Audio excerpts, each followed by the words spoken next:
Hello everyone. आज के video में हम देखेंगे मध्य प्रदेश लोक सेवा आयोग यानी एमपीपीएससी के द्वारा एडीपीओ जो कि assistant district public prosecution officer है, सहायक जिला अभियोजक अधिकारी, तो इसके नोटिफिकेशन 2026 को जारी कर दिया गया है। तो आज के वीडियो में इसकी हम कंप्लीट प्रोसेस देखने वाले हैं कि इसमें टोटल आपकी कितनी पोस्ट रहने वाली हैं, इसकी एग्ज़ाम डेट क्या है, एजुकेशन क्वालिफिकेशन क्या है और चयन प्रक्रिया किस प्रकार से क्या रहने वाली है। तो सभी जानकारी इस वीडियो में देखने वाले हैं। तो चलिए स्टार्ट करते हैं आज के वीडियो को। साथ ही आप सभी से छोटा सा रिक्वेस्ट है, चैनल पर आप यदि पहली बार विजिट कर रहे हैं तो चैनल को सब्सक्राइब करके जरूर रखिए और वीडियो को लाइक नहीं किया तो वीडियो को भी लाइक जरूर कीजिए ताकि इसी प्रकार की अपडेट आपको टाइम टाइम पर मिल सके। और जैसा इसके ऑनलाइन फॉर्म प्रारंभ होते हैं तो उसका आपको अलग से डिटेल वीडियो प्रोवाइड कर दिया जाएगा। तो नोटिफिकेशन देखिए आपका 10 मार्च को आपका ये जारी हो चुका है, जो कि आपके यहाँ पर सहायक जिला लोक अभियोजक अधिकारी के पद के लिए आपका विज्ञापन यहाँ पर निकाला गया है। अब इसकी बात करें तो ऑनलाइन फॉर्म आपकी 9 अप्रैल से प्रारंभ हो जाएंगे और लास्ट डेट आपकी 8 मई 2025 यहाँ पर रखी गई है। बाकी फ़ीस की बात करें तो आपकी ये लेट फीस है, तो आपको लेट फीस का वेट नहीं करना, आपको पहले ही फॉर्म को अप्लाई कर देना है। एज की बात करें तो आपकी आयु की गणना ध्यान से देख लीजिए, अभी आपका 2026 चल रहा है, लेकिन एज की गणना आपकी 1 जनवरी 2027 के अनुसार कैलकुलेट यहाँ से की जाएगी। इसके अलावा अब यहाँ पर कुछ महत्वपूर्ण जानकारी है जो इसको हम देख लेते हैं। शिक्षण योग्यता को, तो शिक्षण योग्यता की बात करें तो किसी भी मान्यता प्राप्त विश्वविद्यालय से विधि यानी आपकी लॉ में विधि यहाँ पर आपकी डिग्री होनी चाहिए और अधिमान्य अर्हताएँ प्रथम श्रेणी वाले या बार में विधि व्यवसाय में 2 वर्ष पूर्ण करने वाले या उच्चतर अर्हता वाले व्यक्तियों को अधिमान्यता दी जाएगी। तो सिंपल अभी आपके पास यदि जैसे आपके पास बीए एलएलबी या एलएलबी आपके पास है तो इसमें अप्लाई कर सकती हैं।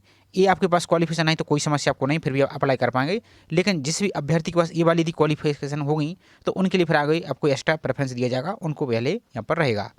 बाकी अधिमान्यता के संदर्भ में स्पष्टीकरण, अंतिम चयन के स्तर पर समान अंकों की स्थिति में अधिमान्यता अर्हता वाले अभ्यर्थी को वरीयता दी जाएगी और विधि व्यवसाय में अनुभव प्रमाण पत्रों की समिति आपकी जो क्रय विभाग द्वारा आपका नामांकित विशेषज्ञ समिति द्वारा की जाएगी। बाकी इसका रोजगार पंजीयन है तो सभी तो यहाँ पर आप देख लीजिए।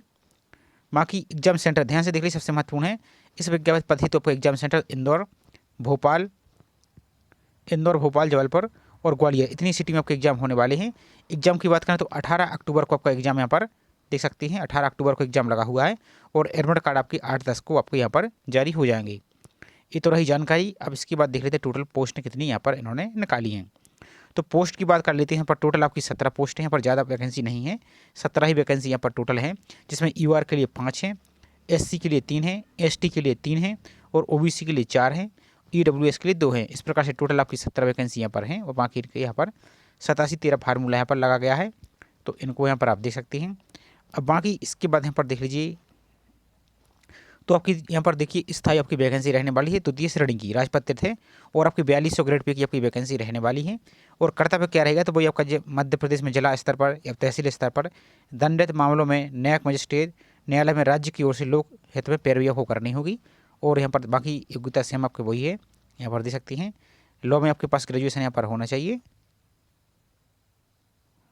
इसके अलावा देख लेते हैं इसमें क्या आयु की सीमा, यहाँ पर देखिए एज आपकी मिनिमम 21 साल और अधिकतम आपकी 40 साल पूर्ण नहीं होनी चाहिए। और बाकी आयु की गणना आपकी 1 जनवरी 2027 के अनुसार कैलकुलेट की जाएगी। इसके अलावा यहाँ पर देख लीजिए इन्होंने क्या बोला है नोट करके, तो अभ्यर्थी के पास उपरोक्त अर्हताएं ऑनलाइन आवेदन करने की अंतिम तिथि जो कि 8 मई 2026 है तक आपकी कंप्लीट हो जानी चाहिए। यदि फाइनल ईयर या फाइनल सेमेस्टर में चल रहे हैं तो इस पोस्ट के लिए अप्लाई नहीं कर पाएंगे। इसके अलावा देखिए आवेदन करने की अंतिम तिथि के बाद किसी भी तिथि को उक्त अर्हताएं अर्जित करने वाले अभ्यर्थी विज्ञापित पदों हेतु विचारित होने की पात्रता नहीं रखेंगे।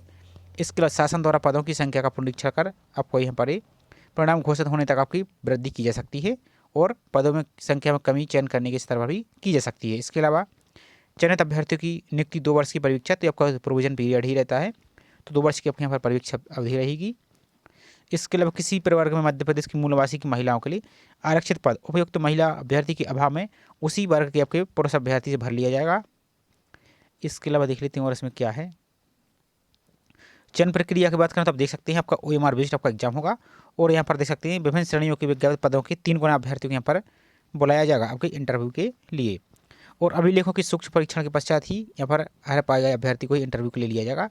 ये सब तो ठीक है। अब यहाँ पर देखिए आपका जो आयोग की परीक्षा प्रणाली मूल्यांकन आपका यहाँ पर पुनर्गणना का विचार नहीं यहाँ पर नहीं होगा। और एक बात और इसमें देख लेते परीक्षा योजना, तो ये आपकी यहाँ पर आंसर की का ऑब्जेक्शन वगैरह है, इसको देख लेते हैं।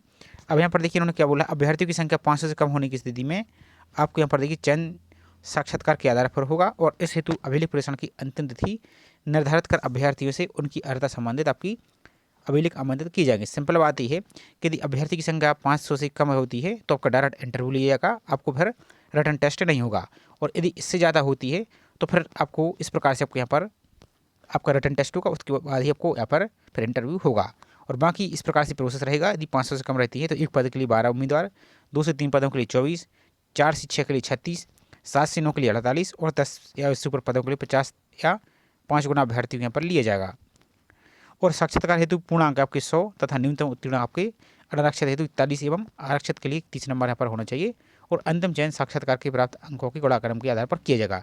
एक कब होगा, जब 500 से कम यहाँ पर फॉर्म आपके रहेंगे।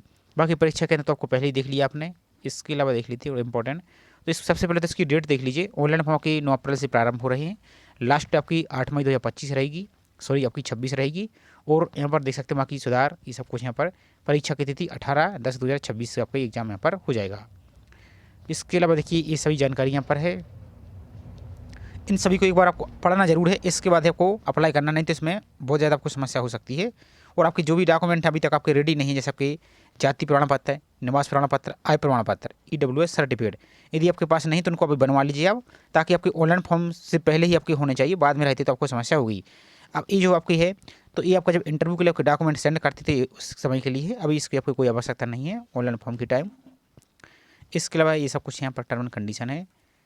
एप्लीकेशन फ़ीस की बात करें तो आपको वही रहेगा, 250 रुपये रहेगा मध्य प्रदेश के मूलवासियों के लिए, 60 रुपये पोर्टल चार्ज। और जो अदर स्टेट के अभ्यर्थी उनके लिए 500 रुपये प्लस 60 रुपये पोर्टल चार्ज, यानी 560 रुपये के आसपास आपको यहाँ पर पे करना होगा। इसको आप देख सकते हैं वहाँ की। इसके अलावा कई टर्म एंड कंडीशन है, इसका सिलेबस और देख लेते इसमें इन्होंने क्या बोला है। तो ये तो जानकारी है। अब सिलेबस की बात करें तो देख सिलेबस आपका वेबसाइट पर अलग से प्रदर्शित किया जाएगा, पब्लिश किया जाएगा। अब एक बात समझ लीजिए, आपका पेपर होगा 2 पार्ट में, पार्ट ए और पार्ट बी। तो पार्ट ए तो बहुत सारे आपके एग्जाम हो रहे हैं जो वनडे, सभी के लिए जो 50 क्वेश्चन आते हैं वो तो सभी के लिए कॉमन ही रहने वाले हैं। अब जो पार्ट बी है इसके जो 100 क्वेश्चन होंगे, एक क्वेश्चन 3 नंबर का आपका रहता है। तो इसके जो 100 क्वेश्चन का सिलेबस है वो MPPSC की वेबसाइट पर जल्दी आपका जारी किया जाएगा।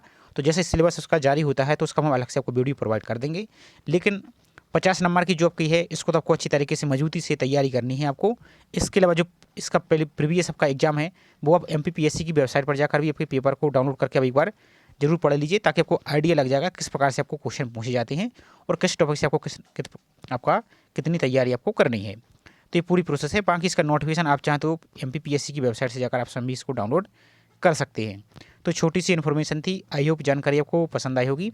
जानकारी पसंद आई तो वीडियो को लाइक कीजिए और चैनल को सब्सक्राइब नहीं किया है तो चैनल को सब्सक्राइब करके जरूर रखें इसी प्रकार की रेगुलर अपडेट पाने के लिए। तो चलिए मिलते हैं इसी तरीके से एक और नई जानकारी के साथ। जय हिंद।